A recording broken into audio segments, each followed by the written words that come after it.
Orang ini yang satu ini mengatakan sering mandi hujan dulu di waktu kecil dan bodinya kuat, artinya dia kesehatannya sering kali kuat, makanya jarang sakit-sakitan. Bahwa mandi hujan itu bagus, menguatkan stabilitas ke bodi kita, antibodi yang sangat bagus, obat yang alami lah, artinya vaksin yang alami, bukan vaksin seperti Ajinomoto atau Sasaya. Wallahu alam, itu kebiasaan yang terjadi pada diri saya sendiri. Saya, adik saya, kakak saya sering mandi hujan. Tapi kalau pulang didapat orang tua, wow, ini betis, merah kuning kelabu, hijau muda dan biru, habis dicampur.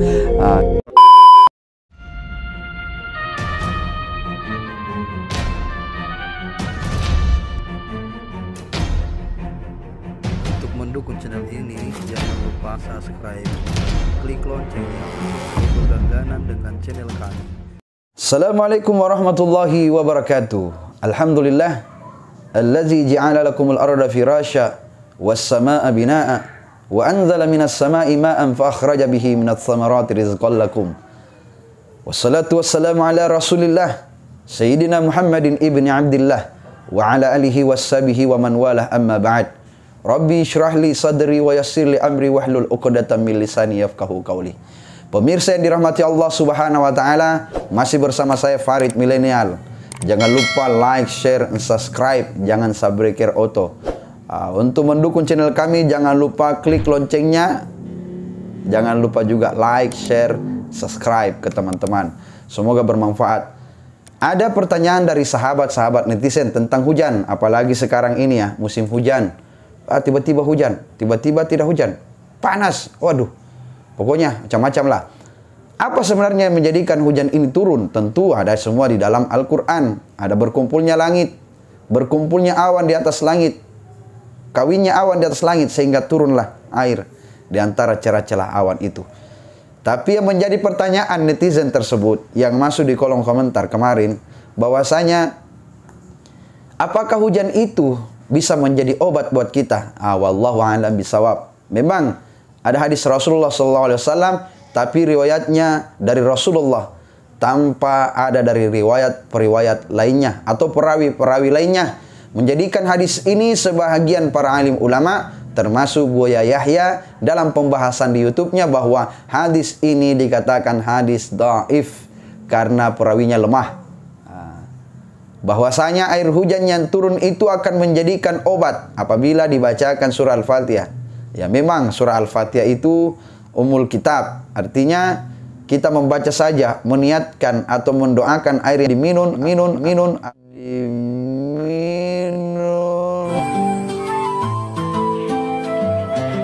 Yang penting rasanya mantap. Diminum agar kita sembuh dari penyakit, ya boleh juga. Dan ada juga hadis Rasulullah, Allahumma rabban nas azhibil bas. Ya Allah, Tuhan kami, Tuhan manusia, Ishfi wa anta syafi. Hanya engkaulah penyembuh, tidak ada penyembuh selain daripadamu. La shifa'a illa shifa'u, tidak ada pengobat selain daripada pengobatmu.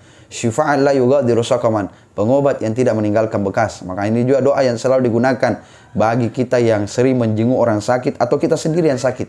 Nah, makanya itu sunnahkan untuk seringkali membaca doa agar Allah Subhanahu wa taala mengangkat penyakit-penyakit kita. Kecuali satu penyakit, yaitu penyakit hati. Tombo hati.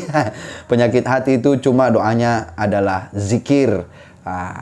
Yaitu obatnya adalah zikir. Bizikrillahi tatma'innul qulub. Dengan berzikir Allah menjadikan hati ini tenang. Ya, bagaimana mau hati tenang? Sedikit-sedikit kita sudah berpikir yang baik, tiba-tiba kita mulai sedih lagi karena habis nonton Ikatan Cinta atau film dari Indosiar. Ku menangis membayangkan.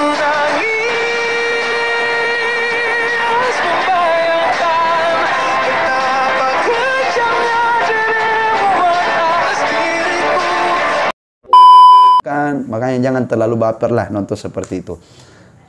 Apakah benar hujan ini adalah penyembuh, obat bagi kita? Bahkan di dalam komentar itu ada juga mengatakan bahwa memang kalau kita melihat dari dasar ilmiah kebiasaan ya, Dari dasar ilmiah beda, dari kebiasaan juga beda. Ada yang mengatakan bahwa kebiasaan orang ini, yang satu ini mengatakan sering mandi hujan dulu di waktu kecil dan bodinya kuat, artinya dia kesehatannya sering kali kuat, makanya jarang sakit-sakitan. Nah, itu dulu saya juga sering mandi laut, tapi kalau pulang mandi laut di saat hujan lebat ya, kita ke pantai sambil mandi laut, tapi begitu pulang di rumah ya dapat cambukan dari orang tua lah. Namanya juga anak kecil ya.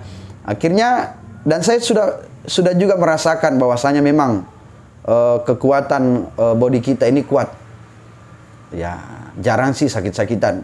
Tapi anak zaman sekarang saya lihat ini sering kali sakit. Mungkin karena kurang mandi hujan kayaknya, atau kurang bahagia di masa kecilnya ya. Betul. Sering mandi hujan.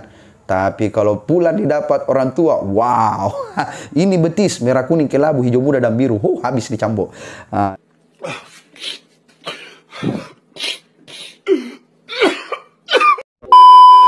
Itu kebiasaan. Siapa yang pernah merasakan begini, maka nikmatilah masa kecil Anda dengan cambukan ketika mandi hujan atau mandi laut.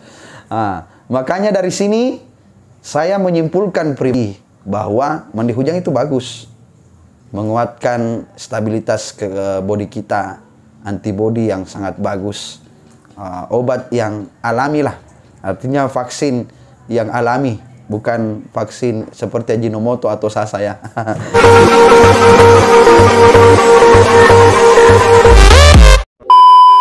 Yang jelasnya itu vaksin alami. Tentu Allah juga menyampaikan di dalam Al-Quran, wa yunazzilu alaikum minas sama'i ma'an liyutahhirukum bihi wa yuzhiba ankum rijzas syaitan wa yarbitu ala qulubikum wa yusabbita bihil aqdam. Allah menurunkan air hujan dari langit agar kalian gunakan bersuci. Digunakan bersuci, berudu. Dalam tafsir Ibnu Katsir menyampaikan bahwa pada saat itu terjadi perang dalam Islam, sehingga kaum kafir Quraisy menguasai yang namanya tempat lembah air. Jadi kaum muslimin pada saat itu tidak bisa mendapatkan air, baik dalam keadaan mau bersuci atau berudu atau janabah, sedang junub. Dia tidak bisa membersihkan diri sedangkan dirinya kotor. Meskipun di dalam Islam boleh membersihkan diri dalam keadaan junub, tapi tidak menemukan air, maka tayamum, fatayammam, maka bertayamum. Akan tetapi masa kita harus bertayamum terus tanpa disentuh dengan air untuk membersihkan diri dalam keadaan junub? Dari situlah Allah turunkan air hujan, liyutahhirukum bihi, agar kalian bersuci dengan air hujan itu. Dan juga hebatnya air hujan ini mampu mengatasi yang namanya gangguan-gangguan syaitan. Makanya kalau ada yang tanam-tanam di bawah ya, bukan tanam pohonnya, bukan tanam biji-bijian, tapi ya tanam kayak hal-hal yang mistis lah, kayak paku apa, tulang apa dan lain sebagainya. Akhirnya dibantu, mereka bersekutu dengan jin ifrit, jin galon, jin botol, jin dan jum kemungkinan ya. Mungkin itu. Jadi kita tidak tahu apa yang dia tanam. Dengan turunnya hujan, Allah meratakan, membersihkan semua tanah-tanah yang ada, baik di hadapan rumah, dan niatkan semua mudah-mudahan Allah bersihkan betul kita dari gangguan-gangguan setan yang dirajam. Apalagi kita sesama manusia biasa ada yang menghasut dan menghasit-hasit. Jadi itu yang kita tidak tahu. Apalagi hal seperti demikian harus kita yakini bahwa mereka ada. Bukankah Allah Subhanahu wa taala menjadikan ini sebagai ayatnya di dalam Al-Qur'an, bahwasanya alladzina yu'minuna bil ghaib wa yuqimunas shalah, yaitu orang-orang yang mempercayai hal yang gaib, beriman terhadap hal yang gaib. Ya, termasuk kita mengetahui, percaya bahwa adanya jin, adanya syaitan, adanya malaikat, adanya surga dan neraka yang mungkin tidak pernah dilihat oleh mata, tapi itu ada. Hari akhirat yang mana juga telah digambarkan di dalam Al-Quran, itu ada, nyata. Olehnya itu, maka dengan air hujan yang turun ini semoga menjadi pembersih buat kita, dipakai berudu, dipakai membersihkan diri dari hadas ataupun najis, boleh. Karena air hujan itu adalah air mutlak. Air mutlak itu suci mensucikan. Suci mensucikan. Dia boleh diminum, boleh dikonsumsi, boleh juga digunakan untuk bersuci. Beda lagi dengan suci dan tidak bisa mensucikan. Dia boleh dikonsumsi, boleh diminum, tapi tidak boleh dipakai berudu. Contohnya apa? Kopi. Boleh diminum. Coba kau pakai berudu, pasti bengkak-bengkak mukamu. Kenapa? Karena digigit semut. Makanya hati-hati. karena banyak gulanya. Makanya itu suci tapi tidak mensucikan. Yang ketiga jenisnya dalam ilmu fikih bahwa air setelah mutlak, gair mutlak, ada air makruh. Dia posisinya cacat. Boleh digunakan bersuci, tapi posisinya cacat. Mungkin dia sudah mustamal ya, sudah berkali-kali digunakan oleh orang lain bersuci, digunakan lagi bersuci, makanya posisinya adalah makruh, cacat. Ditakutkan jangan sampai kita akan terkena penyakit kulit. Sebenarnya Islam ini intinya mengajarkan kita untuk bersih. Innallaha yuhibbut tawwabina wa yuhibbul mutatahhirin. Allah mencintai orang-orang yang bertaubat dan mencintai orang-orang yang selalu bersuci. Nah, makanya Islam ini memang sangat jauh dari kemungkinan kalau mau terkena yang namanya wabah, yang namanya COVID, Corona, COVID-19. Tapi ya, wallahu alam, itulah kita tidak tahu. Yang jelasnya Islam sudah lama memberikan kepada kita penjelasan bahwa harus suci dan bersih. Ya, suci dan bersih. Masuk masjid saja. Sebelum WHO menyampaikan bahwa rajin cuci tangan, Islam sudah rajin cuci tangan 5 kali sehari. Ya ayyuhalladzina amanu idza kuntum ila shalah, hai orang-orang beriman, jika engkau hendak mendirikan salat, faghsilu wujuhakum, basuh wajahmu. Ini baca. Jangankan tangan dibasuh, wajah dibasuh.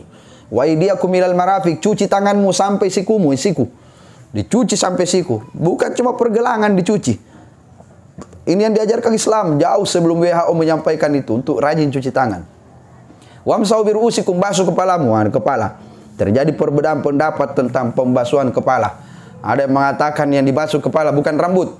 Sedangkan Imam Syafi'i mengatakan 3 lembar di atas rambut ini, di atas kepala, rambut di atas kepala kena, itu sah. Nah, 3 lembar begini sah. Ya, 3 lembar di atas kepala ini, yang penting rambut itu melengket di atas kepala. Kecuali rambut yang sudah dicukur jatuh, lalu kita siram, biar 1 galon disiram, biar 1 tandong, tidak akan pernah sah. Kenapa? Karena sudah terputus dari kepala. Nah, kalau Imam Malik dari depan ke belakang, lanjut telinga, dari belakang, lanjut ke depan. Sekali usap, Imam Malik. Ya, sebenarnya yang salah cuma 1. Karapa-rapa, kajili-jili, belum berudu, langsung pergi sembahyang. Itu yang salah itu. Kenapa Allah menyampaikan basuh kepalamu? Itu adil. Al-Quran itu bahasanya global. Andaikan Allah menyampaikan basuhlah rambutmu, membalik. Bukan kepala yang dibasuh, rambut yang dibasuh. Kasihan yang gundul tidak punya rambut. Apanya yang mau basuh? Makanya Allah menyampaikan itu supaya kita memahami. Dan Al-Quran ini adalah kitab la raiba fihi hudal muttaqin. Sekali lagi, tidak ada keraguan di dalamnya, menjadi petunjuk bagi orang yang bertakwa. Selanjutnya, itulah jawaban yang bisa saya sampaikan, bahwa air hujan itu memang digunakan untuk bersuci. Tapi kalau untuk pengobat, saya sudah jelaskan tadi, memang ada yang diriwayatkan dalam sebuah kitab, tapi dia dalam kategori daif.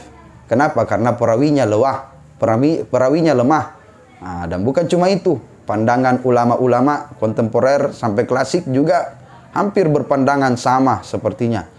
Kalau digunakan untuk mengobat, ya banyaklah obat-obat yang lain. Cara-cara yang lain. Doa-doa yang diajarkan Rasulullah. Yang terpenting adalah perbanyak istighfar. Mal lazimal istighfar. Siapa yang selalu baca istighfar, fakannama yaj'al lahu makhraja. Allah memberikan rezeki. Allah memberikan dia jalan keluar dari setiap kesulitannya. Wa yarzuquhu min haitsu la yahtasib. Dan Allah memberikan rezeki yang tidak disangka-sangka. Jadi kalau kita punya rezeki down, menurun, ya banyak istighfar lah. Kalau ada sakit, istighfar. Karena kita bermohon ampun kepada Allah. Ini lucunya kita kayak artis sinetron saja. Belum banyak istighfar, langsung minta, ya Allah, berikanlah hamba apa yang hamba inginkan. Itu sinetron. Nangis-nangis kayak sinetron saja ya.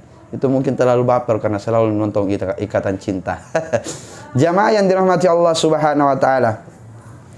Bahwa itu tadi kesimpulannya, air hujan yang turunnya dari langit sebagai pembersih, membersihkan segalanya, menjauhkan kita dari gangguan-gangguan syaitan, apakah itu ditanam atau ditancapkan di tanah tempat kita berjalan, itu semua yang paling berbahaya. Makanya maksud dari Allah turunkan hujan ini sebagai pembersih, juga akan memperlihatkan kita, membersihkan semuanya, tanahnya semua, buminya dibersihkan, supaya semua yang tertanam-tanam itu akan kelihatan, oh bahwa ada orang yang ingin berbuat jahat kepada kita.